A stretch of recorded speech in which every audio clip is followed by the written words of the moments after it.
Hello students, आज हम domain निकालना सीखेंगे। सबसे पहले बताता हूं कि डोमेन क्या होता है। बेटा, डोमेन एक्स की वो वैलिड वैल्यूज होती है जिसको पुट करने पर आपका जो फंक्शन एफ एक्स है वो नॉट डिफाइन ना हो जाए। अब कंडीशन अराइज होती है कि सर ये नॉट डिफाइन एक्चुअल में क्या होता है, मतलब हम कैसे पहचाने कि हमने एक्स की वैल्यू पुट की तो फंक्शन नॉट डिफाइन हो गया, ये बात कैसे पता चलेगी। तो देखो, कुछ इसके टाइप्स हैं। पहला टाइप क्या है कि मान लेते हैं कि फंक्शन पी बाय क्यू की फॉर्म में है, मतलब फ्रैक्शनल फॉर्म में है। तो ध्यान रखना है, पी अगर सॉल्व हो सकता है तो करिए, क्यू अगर सॉल्व हो सकता है तो करिए, लेकिन ये फंक्शन नॉट डिफाइंड तब होगा जब एक्स की वैल्यू पुट करने पर क्यू का वैल्यू जीरो आ जाए, मतलब आपका डिनोमिनेटर जीरो हो जाए तो फंक्शन नॉट डिफाइन हो जाएगा। इसका मतलब यह है कि आप एक्स की कोई ऐसी वैल्यू पुट ही नहीं कर सकते जिससे आपका डिनोमिनेटर जीरो हो जाए। न्यूमरेटर से क्वेश्चन में कोई मतलब नहीं है, आप न्यूमरेटर को इस्तेमाल करो मत करो फर्क नहीं पड़ता है, लेकिन आपका डिनोमिनेटर किसी भी तरह से जीरो ना हो जाए उस एक्स की वैल्यू को पुट करने पर।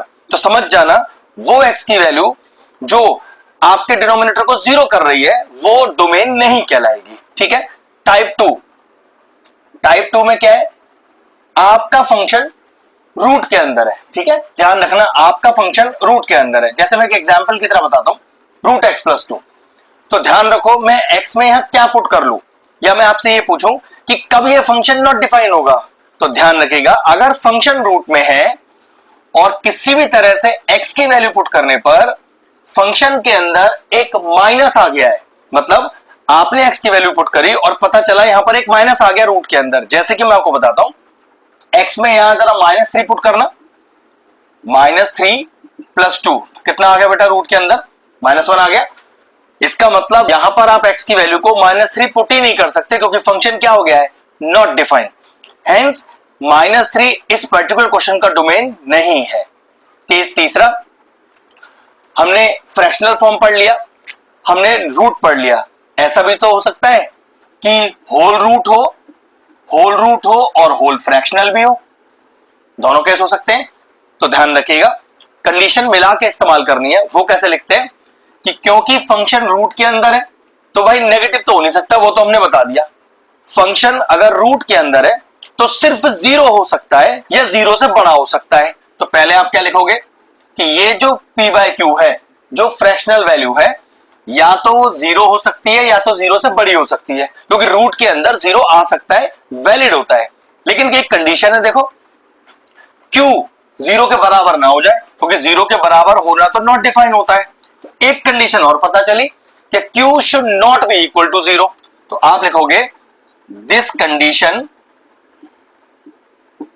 विल होल्ड व्हेन, ध्यान रखिएगा कब, जब ये जो क्यू है वो नॉट इक्वल टू जीरो रहे, मतलब जीरो के बराबर ना रहे।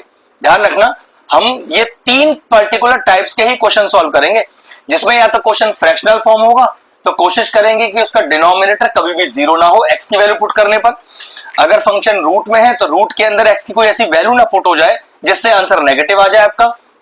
और अगर रूट भी है और फ्रैक्शनल भी है तो पहले पूरा फंक्शन हम greater than equal to zero रखेंगे, लेकिन एक कंडीशन डालकर कि उसका क्यू कभी भी जीरो ना हो। बस अगर इन तीन टाइप को आप ध्यान से समझ लो, इनके ऊपर बेस क्वेश्चन बड़े आसानी सॉल्व हो जाएंगे। चलिए स्टार्ट करते हैं। चलिए, डोमेन ही तो निकालना है। क्वेश्चन तो टाइप टू का है हमारा। क्या बताया था कि अगर आपका क्वेश्चन रूट में हो तो रूट का वैल्यू कभी नेगेटिव ना आ जाए, तो नेगेटिव को छोड़ के सब कुछ आ सकता है। तो क्या क्या आ जाए भाई, जीरो भी आ सकता है, जीरो से बड़ा भी आ सकता है। तो क्या लिखना है, फॉर डोमेन न्यूमरेटर के अंदर का term should be greater than equal to zero. अब न्यूमरेटर के अंदर का टर्म क्या है, x minus two should be greater than और इक्वल टू जीरो। बेटा ये पैटर्न समझ लेना, जो तीनों टाइप में बता रहा हूं उन्हें अच्छे से कर लेना, आपका डोमेन रेंज फंस ही नहीं सकता कभी भी। ठीक है, अब इसे क्या लिख सकता हूं, x greater than equal to two. अगर मैं आपसे कहूं कि भाई greater than equal to two है ना, और नंबर लाइन पे से प्लॉट करते हैं, तो एक नंबर लाइन ड्रॉ करिए। नंबर लाइन कहां से कहां तक की होती है बेटा, माइनस इंफिनिटी से प्लस इंफिनिटी तक की। अपनी x की वैल्यू क्या, 2, उसको प्लॉट करिए। अब दिक्कत है कि x की वैल्यू तो 2 के बराबर भी है और बड़ी भी है, तो बराबर होने के लिए जब हम प्लॉट करते हैं तो हम एक गोला बनाते हैं भरा हुआ गोले का मतलब है कि यहां पर x की वैल्यू 2 भी है, अब 2 से बड़ी भी है, तो याद रखो 2 से बड़ा आपका राइट हैंड साइड होता है। ये लीजिए, तो अब आपका शेडेड पोर्शन क्या है, जो नंबर लाइन के साथ शेड हो रहा है 2 से लेके और इंफिनिटी तक, तो बेटा आपका डोमेन हो गया 2 से इंफिनिटी। गोला भरा हुआ है तो आप 2 की साइड लगाएंगे क्लोज ब्रैकेट, इंफिनिटी वाली साइड पे बेटा हमेशा ओपन ब्रैकेट ही आता है। क्वेश्चन फिनिश हो गया, डोमेन आ गया। टाइप का ध्यान रखो, क्योंकि क्वेश्चन रूट के अंदर है, तो रूट के अंदर का टर्म 0 हो सकता है या 0 से बड़ा हो सकता है। चलिए अगला क्वेश्चन लेते हैं। अब क्वेश्चन को अगर ध्यान से देखें तो भाई ये भी तो टाइप 2 है, ये भी तो आपका रूट के अंदर का टर्म है, तो क्या लिखवाया है, फॉर डोमेन। अगर हमें पता है कि हमारा क्वेश्चन रूट के अंदर है, तो रूट के अंदर का टर्म या तो 0 हो सकता है या तो 0 से बड़ा हो सकता है। अब रूट के अंदर का टर्म क्या है, एक्सप्रेशन क्या है कि 4 - x² should be greater than equal to 0। Inequality solve करते समय एक छोटा सा ट्रिक याद रखना, कभी गलती नहीं होगा, अपने x को हमेशा अपने LHS में रखना। आपका क्वेश्चन कभी गलत हो ही नहीं सकता, तो मैं इस x को कहीं लेके नहीं जा रहा, तो माइनस का x² greater than equal to बेटा 4 जाएगा उस तरफ, तो माइनस आ गया 4 पे। अब क्या x² वाली साइड से नेगेटिव हटेगा, तो क्वेश्चन अराइज होता है सर यहां से हटेगा तो यहां से भी तो हटेगा। बात इनइक्वालिटीज में कांस्टेंट से माइनस हटाने की नहीं हो रही, वेरिएबल से हटाने की हो रही है। तो जब भी वेरिएबल से माइनस हटता है हमेशा इनइक्वालिटी रिवर्स हो जाएंगी। तो क्या लिखेंगे, x² less than equal to 4, हटाओ इसका स्क्वायर यहां से, तो x less than equal to √4, and what is √4, that is equal to +-2।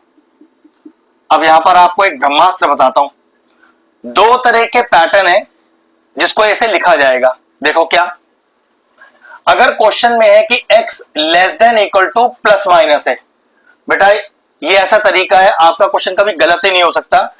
ध्यान से देखना, x less than equal to +- है, तो बेटा इसको लिखने का तरीका होता है x greater than equal to -a less than equal to a।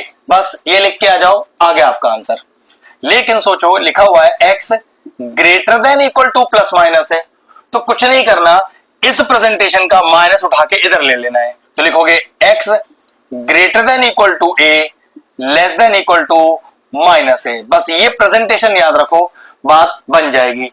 Same presentation mod function के लिए भी होता है। अगर लिखा होता कि mod x equal to a, तो x बराबर +- ही होता, और फिर मैं पैटर्न बिल्कुल एग्जैक्ट सेम यूज करता इवन मॉड फंक्शंस के लिए भी। ठीक है, अब चेक करो, ये इसको मैच कर रहा है, तो आंसर किस फॉर्म में लिखा जाएगा, x greater than equal to -2 less than equal to 2। ये लीजिए आ गया आपका डोमेन। क्या होता है डोमेन, x की वैल्यूज जिन पर फंक्शन हमारा नॉट डिफाइन ना हो जाए। तो बस अब मैं यहां पर -2 से लेके 2 के बीच की सारी वैल्यूज को और इवन -2 और 2 को इंसर्ट करूंगा, ये फंक्शन मेरा कभी भी नॉट डिफाइन नहीं होगा। डोमेन आ गया, क्योंकि डोमेन x की वैल्यूज को बोलते हैं, x का ही हमने वैल्यू निकाला है, बस बात फिनिश हुआ, क्वेश्चन फिनिश हुआ। चेक करो ये कौन से टाइप का फंक्शन है, ये टाइप 3 है बेटा। देखो कैसे, क्या मैं इसको ऐसे लिख सकता हूं, ध्यान से चेक करो जरा, 1/1 - x, हाँ बिल्कुल लिख सकते हो। तो टाइप 3 में मैंने क्या बताया था आपको, फंक्शन होल रूट के अंदर है और रूट के अंदर फ्रैक्शनल वैल्यू है, तो सबसे पहले क्या लिखना है, फॉर डोमेन पुट पूरे रूट के अंदर का term greater than equal to 0। लेकिन p/q का फॉर्म है ना, तो q तो नॉट इक्वल टू 0 होना चाहिए, तो आप लिखोगे दिस कंडीशन विल होल्ड। ये बात कब ट्रू रहेगी, कब, हमने क्या सीखा था कि भाई q नॉट इक्वल टू 0, लेकिन ध्यान रखना अगर आप क्वेश्चन थर्ड टाइप का कर रहे हो तो नॉट इक्वल टू 0 नहीं लिखना, हमें लिखना है that denominator should be always greater than 0। ध्यान रखना, क्वेश्चन अगर नॉर्मल p/q की फॉर्म का है तो q नॉट इक्वल टू 0 लिया जाता है, लेकिन क्वेश्चन थर्ड टाइप का है जिसके अंदर रूट के अंदर फ्रैक्शनल वैल्यू मौजूद है, तो बेटा याद रखना q की वैल्यू को नॉट इक्वल टू 0 नहीं लिखना है, q की वैल्यू को ग्रेटर देन 0 लिखना है। बस अब क्वेश्चन सॉल्व करते हैं, -x ग्रेटर देन -1, अब माइनस हटेगा इनइक्वालिटी से, तो भैया उधर से भी हटेगा। तो मैंने क्या बताया था, अगर x से आपने माइनस हटाया तो बेटा इनइक्वालिटी रिवर्स हो जाएगा। x की वैल्यू 1 से छोटी है और नंबर लाइन पे प्लॉट करते हैं। नंबर लाइन कहां से कहां तक की होती है, माइनस इंफिनिटी से प्लस इंफिनिटी तक की। इस बार जो x है वो 1 के बराबर नहीं है, सिर्फ 1 से छोटा है। तो बेटा इस बार मैं गोले को भरूंगा नहीं, खाली रखूंगा। और 1 से छोटा, तो 1 से छोटा बेटा लेफ्ट हैंड साइड। तो चेक करो x एक्सिस के साथ कॉमन पोर्शन क्या है, ये सारा कॉमन पोर्शन है जो माइनस इंफिनिटी से 1 की तरफ आ रहा है। तो बस आपका डोमेन हो गया माइनस इंफिनिटी से 1। इंफिनिटी वाली साइड पे बेटा हमेशा लगता है ओपन ब्रैकेट। अब 1 पर ओपन लगेगा या क्लोज, तो बेटा इसका गोला तो खाली है। गोले खाली का मतलब है कि यहां भी ओपन ब्रैकेट लगेगा। मतलब माइनस इंफिनिटी से 1 के बीच में आप कोई भी वैल्यू इंसर्ट करो, ये फंक्शन कभी भी नॉट डिफाइन नहीं होगा। अब निकालना है इस क्वेश्चन का डोमेन। क्वेश्चन तो दो फंक्शन के कॉम्बिनेशन से आया है, जरा ध्यान रखना। ये तो टाइप 2 है जो फंक्शन रूट के अंदर है, और ये टाइप 3 है कि होल पर रूट है और डिनोमिनेटर भी 0 के बराबर नहीं होना चाहिए। लेकिन इस प्लस का हमारे क्वेश्चन में क्या काम है, तो ध्यान रखना डोमेन निकालते समय दो फंक्शंस के बीच में प्लस हो, माइनस हो या मल्टीप्लीकेशन हो, हमारे लिए क्वेश्चन करने का तरीका सेम रहेगा। अब दोनों के बीच में प्लस होने की वजह से ये दो अलग अलग सेपरेट फंक्शंस की तरह डिनोट करेंगे, आपस में इनका कोई कॉम्बिनेशन नहीं है। कॉम्बिनेशन होगा लास्ट में जाकर डोमेन निकालने के लिए। तो सबसे पहले मैंने क्या किया, इसको मैंने माना fx, इसको मैंने माना gx। दो अलग अलग क्वेश्चन की तरह सॉल्व करूंगा और लास्ट में दोनों के डोमेन को कंबाइन कर दूंगा। ठीक है, तो चलो सबसे पहले fx की बात करते हैं। ये fx क्या है हमारा, under root of 4 minus x. क्या ये हमारा टाइप 2 है जिसमें हमारा नंबर रूट के अंदर है, और अगर रूट के अंदर है तो भाई 0 भी हो सकता है, 0 से बड़ा भी हो सकता है। तो फिर मैंने लिखा फॉर डोमेन रूट के अंदर का term should be greater than equal to 0। मैंने हमेशा भी ये सिखाया कि इनइक्वालिटी सॉल्व करते समय हमारे वेरिएबल्स हमारे हमेशा एलएचएस में होने चाहिए, तो बस उन्हें कहीं मत लेके जाना। तो minus x greater than equal to -4। अब दोनों साइड से माइनस हटेगा, क्या वेरिएबल से भी हटेगा, बिल्कुल हटेगा। तो इनइक्वालिटी रिवर्स कर दी जाएगी। तो x less than equal to 4, ये लीजिए हमारा पहला डोमेन आ गया, लेकिन वो fx का। इसको हम बाद में कंबाइन करेंगे gx के डोमेन के साथ। थोड़ी देर के लिए क्वेश्चन को यहीं छोड़ दीजिए। आइए gx की बात करते हैं। gx क्या कहता है, gx है 1 upon under root x square minus 1। अब इस क्वेश्चन को हम कैसे लिख सकते हैं टाइप 3 समझने के लिए, देखिए होल रूट के अंदर लिखिए इस तरह से। तो ऐसा कह सकते हैं कि होल पर रूट भी है और p अपॉन क्यू का फॉर्म भी है। बिल्कुल दो कंडीशन लगेंगी। लिखोगे आप फॉर डोमेन पूरा फंक्शन जो रूट के अंदर है वो ग्रेटर देन इक्वल टू 0 होना चाहिए। लेकिन एक प्रॉब्लम है, इसके अंदर डिनोमिनेटर भी है जो कि 0 के बराबर नहीं होता। लेकिन क्योंकि टाइप 3 का क्वेश्चन कर रहे हैं तो यहां हम लिखेंगे कि जो q है नॉट इक्वल टू 0। नहीं, ऐसे नहीं लिखा जाएगा, ये लिखा जाएगा this condition will hold, this condition will hold when, कब, कि एक्स स्क्वायर माइनस 1। ध्यान रखना p बाय क्यू की फॉर्म में तो जरूर है, लेकिन टाइप 3 है, रूट भी लग रहा है। तो आप लिखोगे this denominator should be always greater than 0, ना कि नॉट इक्वल टू 0। जब सिर्फ और सिर्फ फर्स्ट टाइप का क्वेश्चन हो p बाय क्यू फॉर्म वाला, तब आप लिखना q नॉट इक्वल टू 0। लेकिन अगर ये थर्ड टाइप का क्वेश्चन हो तो नॉट इक्वल टू 0 नहीं लिखा जाता बेटा, ग्रेटर देन 0 लिखा जाता है। क्योंकि ग्रेटर देन 0 भी तो आप कह सकते हो कि 0 के बराबर नहीं है। चलो 1 को लेके जाओ उस तरफ, तो x square greater than 1, square हटाओ तो x greater than root 1। And what is root 1, x is greater than plus minus का 1। अब एक तरीका, अगर आप जानते हो कि x greater than equal to plus minus A की फॉर्म में है, तो बेटा इसको डायरेक्ट लिखने का तरीका होता है x greater than equal to a less than equal to minus का a। लेकिन अगर यही क्वेश्चन इस तरह से होता x less than equal to plus minus है, तो हम लिखते हैं बेटा इसको x greater than equal to minus A less than equal to A. तो चेक कर लो, हमारे पास है x greater than equal to plus minus 1। ध्यान रखना इक्वल टू हो तो लगाना, नहीं हो तो आप भी मत लगाना, क्योंकि फंक्शन इसको डिनोट कर रहा है और इक्वल टू नहीं है। ये समझ लो कि आपको भी इक्वल टू नहीं लगाना है, होता तो बिल्कुल लगाता। तो चलो जरा लिखो अपने इस डोमेन को, x greater than 1 less than -1। 2x की वैल्यू यहां से मिली, 1x की वैल्यू यहां से मिली। अब नंबर लाइन पे प्लॉट करेंगे, फिर चेक करेंगे कि हमारा कॉमन डोमेन क्या आ रहा है। चलिए नंबर लाइन पर ड्रॉ करते हैं। नंबर लाइन कहां से कहां तक होती है बेटा? -इंफिनिटी से +इंफिनिटी तक। अब 3 वैल्यूज है हमारे पास, एक -1, एक 1 और एक 4। -1 और 1 दोनों नॉट इक्वल टू वाली है, 4 इक्वल टू वाला है। तो जिसमें इक्वल टू है वहां मैं प्लॉट करते समय गोले को भरूंगा, और नॉट इक्वल टू में गोला नहीं भरूंगा। इन तीनों में सबसे पहले वैल्यू कौन सी आएगी? सबसे पहली वैल्यू आएगी बेटा -1, गोला खाली रहेगा। फिर आएगी 1, गोला खाली रहेगा। फिर आएगी 4, लेकिन ध्यान रखो गोला तो भरा जाएगा क्योंकि इक्वल टू लग रहा है। ये लीजिए, एक एक करके करते हैं। x की वैल्यू 4 के बराबर, 4 से छोटी। तो भाई देखो 4 के बराबर तो हमने गोला भर दिया, 4 से छोटी। अब छोटी वैल्यू तो बेटा लेफ्ट हैंड साइड पर होती है, तो ये लीजिए एरो गया इसका इस तरह से। x की वैल्यू 1 से बड़ी है, भाई 1 से बड़ी वैल्यू तो राइट हैंड साइड पर जाती है, ये लीजिए।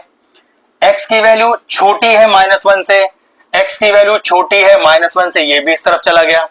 अब चेक करो, या तो तीनों लाइन एक साथ कहीं इंटरसेक्ट कर रही हो, अगर नहीं कर रही तो 2 लाइन जहां इंटरसेक्ट कर रही हो वो चेक कर लो। देखो एक तो ये दोनों लाइन इंटरसेक्ट कर रही हैं, और देखो यहां पर भी 2 लाइन इंटरसेक्ट कर रही हैं, ए यहां तक। तो देखो यहां पर हमारे पास कॉमन डोमेन क्या आ गया? डोमेन आ गया एक तो ये वाला पूरा हिस्सा। अब ये हिस्सा कहां से कहां तक का है? -इंफिनिटी से -1, तो -इंफिनिटी से -1, और इंफिनिटी वाली साइड पे हमेशा आपका ओपन ब्रैकेट। -1 पे देखो कौन सा ब्रैकेट आएगा? गोला भरा हुआ है, ओपन ब्रैकेट, यूनियन 1 से लेके 4 तक, बस 4 तक, क्योंकि यहां के बाद लाइन डबल आपकी खत्म हो गई, सिंगल लाइन रह गई, तो इतना ही कॉमन पोर्शन है, इतना। तो 1 से लेके 4 तक, 1 पर फिर आपका गोला खाली है तो ओपन ब्रैकेट, लेकिन 4 पे गोला भरा हुआ है तो क्लोज ब्रैकेट। तो आपका कॉमन डोमेन आया -infinity to -1 union 1 to 4। Question finish हो गया।